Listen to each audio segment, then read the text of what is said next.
Infinix তাদের entry লেভেলের phone Infinix smart 7 এই ফোনটি ইন্ডিয়ার বাজারে লঞ্চ করলো রিসেন্টলি। খুবই অল্প বাজেটের একটা ফোন, একদম লো বাজেটের ফোন, এন্টি বাজেটের ফোন যেটাকে বলা হয়।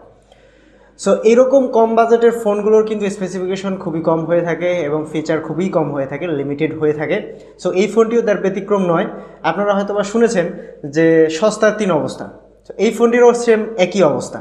অবশ্যই এই ফোনটির ফুল স্পেসিফিকেশন সম্পর্কে জানবো আজকের ভিডিওতে। ভিডিওটি শেষ পর্যন্ত কন্টিনিউ করবেন। আর হ্যাঁ, ভিডিওটি দেখতে দেখতে সাবস্ক্রাইব করে দিন আমাদের চ্যানেলটিকে।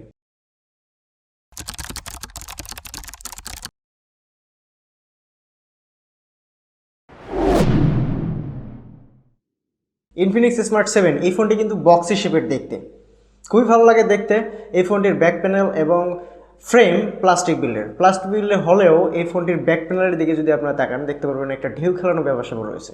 সো এই ঢেউ খেলানোর বিষয়টা শুধু চোখে দেখাই যায় না, এটা কিন্তু হাত দিয়েও ফিল করা যায়। আপনারা যখন ফোনটিকে হাতে নেবেন তখন কিন্তু এটাকে আপনারা ফিল করতে পারবেন।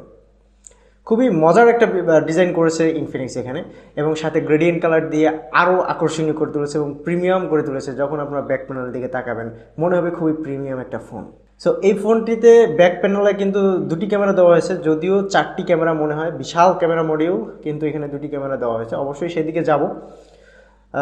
এরপর এর পিছনে ব্যাক প্যানেলে দেখতে পারবেন আপনারা ফিঙ্গারপ্রিন্ট, যেটার সাথে আপনারা ফোন লক করতে পারবেন।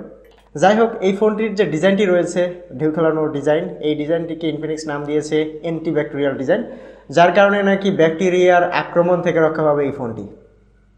এই ফোনটির ওজন 207 গ্রাম এবং থিকনেস 9.4 mm, অনেক মোটাসোটা একটা ফোন এবং ভারী ফোন।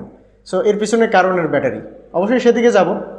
তার আগে ডিসপ্লে সম্পর্কে জেনে নিই। ফোনটির ডিসপ্লেতে দেওয়া হয়েছে 6.6 ইঞ্চের IPS LCD প্যানেল, যার ব্রাইটনেস 500 নিটস পিক ব্রাইটনেস, এবং যেখানে দেওয়া হয়েছে 267 PPI ডেন্সিটি।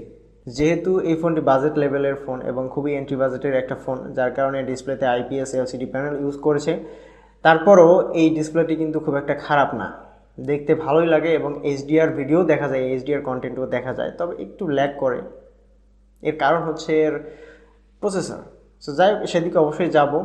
তবে এর কালার অ্যাকুরেসি কিন্তু মোটামুটি ভালোই, খুব একটা কালার শিফটিংয়ের বিষয় নাই, মোটামুটি ভালোই, অ্যাঙ্গেল করে দেখলেও ভালো কালার পাওয়া যায় এই ডিসপ্লেটিতে দাম বিবেচনায়।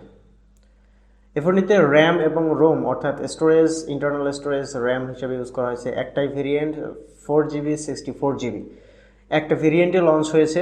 এখানে আপনারা ভার্চুয়াল র্যাম হিসেবে পাবেন 3GB, 1GB, 2GB এবং 3GB, আপ টু 3GB পর্যন্ত ভার্চুয়াল র্যাম ইউজ করতে পারবেন। তবে ভার্চুয়াল র্যাম কিন্তু কোনো কাজের না, এটা হচ্ছে শো, মানুষকে আই ওয়াশ করানোর জন্য, ব্রেন ওয়াশ করার জন্য ভার্চুয়াল র্যাম দেওয়া হয়ে থাকে। এই ফোনটিতে ক্যামেরা হিসেবে দেওয়া হয়েছে dual camera, 13 megapixel main camera এবং 0.3 মেগাপিক্সেল ডেপথ সেন্সর, যেটা কোনো কাজের না। মূলত 30 মেগাপিক্সেল দিয়ে আপনারা ছবি টবি ওঠাতে পারবেন। খুবই ভালো লেভেলের ছবি ওঠে যদি আপনারা ভালো লাইটিং কন্ডিশনে এবং ভালো ছবি ওঠানোর হাত ভালো হয়ে থাকে, তাহলে আপনারা মোটামুটি ভালো মানের ছবি উঠাতে পারবেন এই ক্যামেরা দিয়ে।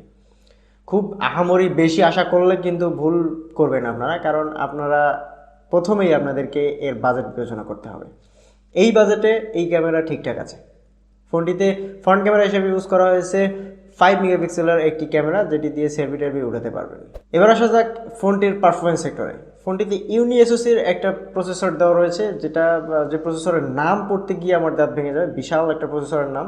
যাই হোক, এটা 28 ন্যানোমিটার ফেব্রিকেশনে তৈরি, অনেক বেশি পাওয়ার কনজিউম করবে এই প্রসেসরটি, এবং এই প্রসেসরটা খুবই এন্ট্রি লেভেলের একটা প্রসেসর। যেহেতু দাম কম, ফোনের দাম খুবই কম, যার কারণে এই প্রসেসর দিয়েছে তারা। সো এই প্রসেসর থাকার কারণে আপনারা কিন্তু খুব ভারী গেম খেলতে পারবেন না, লাইট ওয়েটের গেমগুলো টুকটাক খেলতে পারবেন এবং ডে টু ডে টাস্ক অনায়াসে এটাতে আপনারা চালিয়ে যেতে পারবেন, অর্থাৎ নর্মাল ইউজ করতে পারবেন। যেমন মিডিয়া কনজিউমিং, ইউটিউব, ফেসবুক, এগুলো আপনারা নর্মালি করতে পারবেন, কোনো অসুবিধা হবে না আমার যেটা মনে হয়। এছাড়াও এই ফোনটিতে আপনারা out of the box Android 12 support পাবেন এবং XOS 12 পাবেন। এই ফোনটিতে ব্যাটারি হিসেবে ইউজ করা হয়েছে 6000 mAh এর ব্যাটারি, যার কারণে এই ফোনটি আপনারা ইউজ করতে পারবেন। যদি নর্মাল ইউজার হন সেক্ষেত্রে 2 দিন পর্যন্ত আপনারা ব্যাটারি ব্যাকআপ পাবেন, আর যদি একটু ভারী ইউজার হন সেক্ষেত্রে আপনারা 1 থেকে 1.5 দিন আপনারা ব্যাটারি ব্যাকআপ পেয়ে যাবেন। ফোনটিতে চার্জ করার জন্য, ব্যাটারিকে পাওয়ার আপ করার জন্য 10 ওয়াটের একটা চার্জার দেওয়া রয়েছে, যেটি দিয়ে আপনারা মোটামুটি 1.5 ঘন্টা থেকে 2 ঘন্টা সময় লাগতে পারে এটিকে পাওয়ার আপ করার জন্য। এই হচ্ছে মূলত এই ফোনটির অবস্থা। যেহেতু সস্তা ফোন, সস্তার 3 অবস্থা হবে, এটাই স্বাভাবিক। এটা মূলত ইন্ডিয়ার বাজারে লঞ্চ হয়েছে 7,299 টাকায়, অর্থাৎ 7,299 রুপিতে। বাংলাদেশের বাজারে হয়তো বা আপনারা পেয়ে যাবেন 10,000 টাকার মধ্যে, 9 থেকে 10,000 টাকার মধ্যে। যেহেতু দাম কম, দাম কম রাখার কারণে এর স্পেকও কম থাকবে, এটাই স্বাভাবিক। সো সব কিছু মেনে নিয়ে যদি আপনি ফোনটিকে কিনতে পারেন তাহলে আপনার জন্য বেস্ট ফোন হবে এটি। আর যদি বলেন না ভাই আমি কম দামে ভালো ফোন কিনবো, সেক্ষেত্রে বিষয়টা আলাদা। তবে এরকম দামের মধ্যে এরকম ফোনই পাওয়া যায়, এটাই স্বাভাবিক। ভিডিওটি কেমন লাগলো এবং ফোনটি এই দামের মধ্যে আসলেই নেওয়া যাবে কিনা কমেন্ট বক্সে জানাতে ভুলবেন না। আজকে এই পর্যন্তই, দেখা হবে আগামী কোনো টেকনোলজি আপডেট নিয়ে। সেই পর্যন্ত ভালো থাকবেন, সুস্থ থাকবেন, ধন্যবাদ সবাইকে, বাই বাই, টাটা।